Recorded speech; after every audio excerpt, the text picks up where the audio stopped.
Hello, Serge here for the Backyard Driving Range. Oh, there's no letter today. Again, this is just going to be talking about a lesson I gave recently. And it was to somebody that many of you followed as DJ. Last week I spent almost the whole week with him. He's playing on web.com right now in their Q School thing, trying to advance his position. And I was there the whole week. And I think I did a vid daily on him a while back, and I talked about the fact of how I started getting him to really pay attention to details and started changing his swing for the better. So I'm going to give a little background. Most of you that have been on the site for, and watching the site for years, y'all know, and many of you have commented that, hey Serge, DJ doesn't quite swing like you teach. He's got a little bit too much shoulder turn. He's a little bit deep in the sacred burial ground, and he swings pretty much the parallel with the woods. He's kind of pretty much three quarters with the irons. But once he gets into maybe the hybrids and the 3-wood and the driver, and especially with the driver, he's at 3/4. There's a few other issues there. Another major one is where they say, well, you know, he seems to start with his club pointing at the belt buckle and not over here. Correctamundo and all the things I just said. So he's not been hitting the ball really well. His scores have been showing it. And his position on the PGA Tour, he was conditional this year, which means he didn't get into enough tournaments. That's why he had to get down at web.com and try to get his status back that way. And it's their actual qualifying school. And so about 2 months ago, I really dropped the hammer on him. I said, look, Deej, no matter what I say, you've been listening but eventually not hearing, or hearing but not really producing, dedicating enough. Whatever it is, it's got to stop, man. I mean, how much longer do you want to keep playing poorly? So I dropped the hammer on him and I just said, look, it's my way or the highway. Start listening, or, you know, I got better things to do with my time. And so he thought about it and he called me and he said, all right, let's get going. And I told him, I said, now I mean it. If I don't see what I'm looking for, and you don't make me happy with the swing, I got better things to do. So he's really started working hard. And anybody that's seen him recently and will know that he's definitely cut the turn down, and he's definitely cut the swing down. And I mean, I have not seen a parallel swing from even sniffing parallel. The worst I got to say is, Deej, it's a little teeny bit past 3/4, let's shorten it. And I've only had to say that with the driver. But I've not seen too big a turn. So I'm going to give you a couple things that we've worked out him. Number one, with the turn, he was getting it, but he still had. Every time I see him, I say, Deej, it still is a little deep, especially with the drivers. So one day he called me up and he said, Dad, I got this thought. I don't know if it's crazy enough, but tell me what you think. He said, when I take the club and I'm at address, I feel like if I don't move my left shoulder at all in the backswing, it seems to be that it's dead over my toe line, and that's all I need. What do you think? I said, hello, perfect thought. I said, Deej, you remember? I'm sure you remember. You just probably didn't think of it this way. But how many times have you heard me say, or have I told you that when I get true rotational swingers with all that big crazy turn, one of the things I say to them is, I want you from the chest down to lock it down. I want you to make believe you're from the chest down, you're a solid block of ice. You can't move. All I want you to do from takeaway to impact is nothing move except your arms.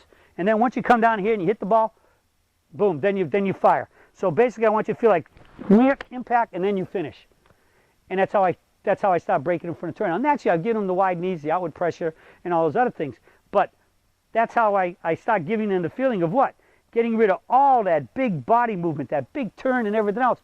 That's how I get rid of it. So DJ's thought about not moving the shoulder, the left shoulder, just lifting his arms. Perfect. Working like spot on. I just neutered that ball, just nutted it. Okay?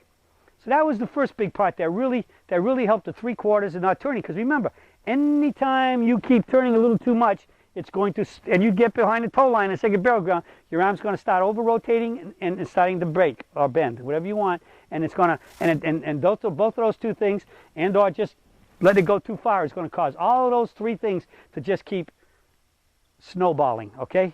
And the deeper and farther back you get, the more the harder to come out of it. Well, DJ was, when I saw him on Monday and Tuesday and Wednesday, Tuesday and Wednesday. I didn't see him on Monday. And then Thursday. I was seeing good swings, but I was seeing a lot of problems of getting to a really good finish. It was always a tendency that the finish wasn't that good. So I kept looking at him. First thing I did is I finally said to him, I think it was probably the Wednesday afternoon before the first round on Thursday. I was after the Thursday round. I said, Deej, first off, I think your stance is too narrow. He was about in here like this.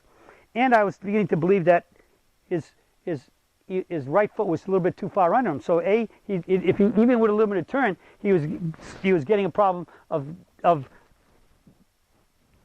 too much of his body is beyond his foot, which would affect his transition, and that he couldn't bump and accelerate as fast and then get to a finish. And this was too narrow.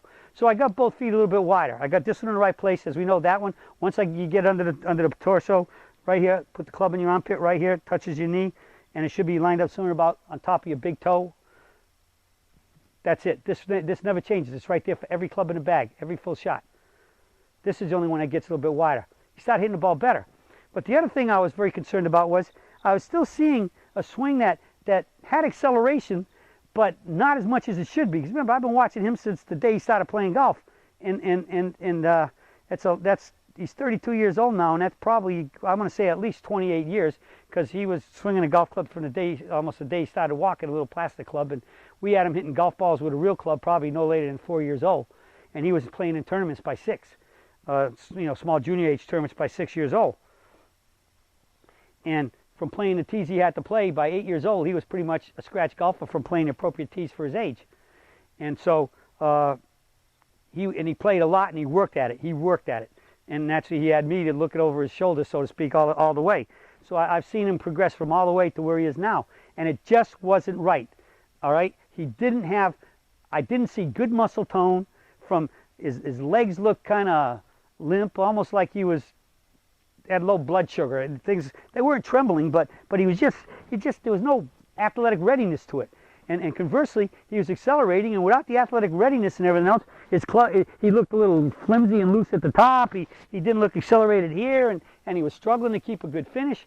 And it just wasn't right. So we came to the range I think it was after Friday's round, and I said, it's just not enough muscle tone. Wayne Coolidge is walking around with me, and as you know, Wayne's my director of fitness, health, and nutrition. And I'm asking Wayne, I said, Wayne, doesn't his body look just limp, kind of, I'm not going to say limp, but lethargic? It just doesn't have muscle tone. It doesn't have readiness.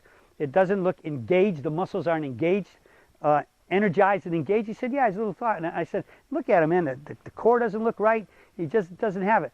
And so Wayne was starting to say, yeah, I guess maybe we need to get him training again on getting some solid core fitness and all of that. And so I said, okay, just write up what you think we ought to do, and I'll give it to him. And he said, but yeah, you can't do it till to the end of this year, because it's going to take 4 or 5 weeks of good training, and you don't want to be playing when you're doing that, and he'll be ready for when next year starts. So I said, okay. And he did send it to me, but in a way, we almost didn't need it, because finally, I think it was after Friday's round, we're on the range and we're hitting shots, and as I took him up to the driver, it was just, again, had this little bit kind of loose look, or just not together enough, not athletically ready enough. And I said, Deej, whatever. And he tried this and that, and he hit a couple good shots, and then I'm saying, well, just this and just that, give me a little bit more. So finally, all of a sudden, he was getting frustrated because he hit a couple good shots, and then he hit a mediocre one, and he was really wanting to get back, because in his heyday, he was like me. Everything was just straight bullets. All right? When he got the #1 ranked amateur world and collegiate player of the year in 2002, he'd just stand up and just rip it, and everything was just bullets. So all of a sudden, he's moving around, and he just gets a little crazy one time, and he just gets in there, and he sets up to a ball, and he'd been standing up like this, because I got him his head up. It was down a little bit. He was getting in here, but he was standing like this, and all of a sudden, he just decided to do this. He goes, you really put his hips out, as we call it, sometimes sticking your butt out, and he really got in here, which lowered his spine down, but he kept his head up there, and as soon as he got into that shot, now look at my legs, look at my body. I'm standing here like this. I'm kind of just down, right? See where my arms are? My head's up. I got a fairly good spine angle in the sense that my spine and my head are in line, but as soon as I do this, what do you see? It pulled my spine down a little bit more when the hips went out, and it got a little bit more bend in the knee, angle in the knee bend, and when the hips went out, what did that do? it actually created a stretch from here to there, there to there, created a stretch from here to here, and as I said, up here through my, and all the way down to my hands. It got him athletically ready, because the second I saw that, he was fooling around, and he went to get out. I said, hold it. That's what I'm looking for. Get back into that position. So he got back over there. Now, when you're as tall as DJ, and sometimes you're in the proper position, and look what it also did to my hands. It got my hands more with this position under my chin, as compared to here. They were actually slightly outside of my chin, up near my nose and my eyes. So it got me into that more athletically ready look. And as soon as this goes that way and it gives all that stretch, what have you just done? You've engaged your muscles. You've gotten them at a longer length, which they're more engaged. And more engaged means they're ready to do work. As Dr. Armstrong says, your muscles are at their optimum length to produce work when they're engaged. They've stretched out, but they still have more room to stretch a little bit more. So I said, that's it. So the next thing you know, I said, all right, make a practice swing or two, feel what that feels like, get the feeling, the timing, and then let me see you go get one. I remember this was with the driver. So he got in there, and he got there, and I said, that's it. Now it's like I'm saying, as soon as I see this, it's like flicking a switch, and all of a sudden, everything from his feet goes all the way up from his feet, through his knees, his hips, his body, up to his head, and then down his shoulder, down and through his shoulders, and down to all the way to his hands. Everything is just boom, just right there, ready to go. You know, like that shortstop out there, or the tennis player waiting for the serve.